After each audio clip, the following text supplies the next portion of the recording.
We're here today with Bill Gates. A lot to talk about what he's been working on. And Mr. Gates, thank you so much for being with us. I'd like to talk to you about your approach to vaccinations. You wrote something recently, and like you always do, you kind of looked at the problem from a scientific and business perspective on things.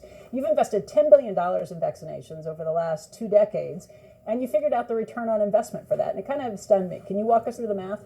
Well, it's pretty impressive that when you take these vaccines, get them to be very inexpensive by making big volume commitments, have that right relationship with the private sector, get the delivery system so they're really getting the coverage out there, you literally save millions of lives.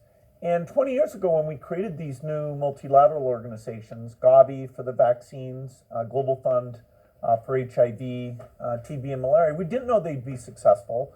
They've gone through lots of challenges about making sure the money gets there, making sure the efficiency is right. But as we look at upcoming replenishments for those, and we've got so much distraction politically that the international needs like this could get eclipsed if we're not careful. You know, we see a phenomenal track record. It's been 100 billion overall that the world's put in. Our foundation is a bit more than 10 billion, but we feel there's been over a 20-to-1 return. So if you just look at the economic benefits, that's a pretty strong number compared to anything else.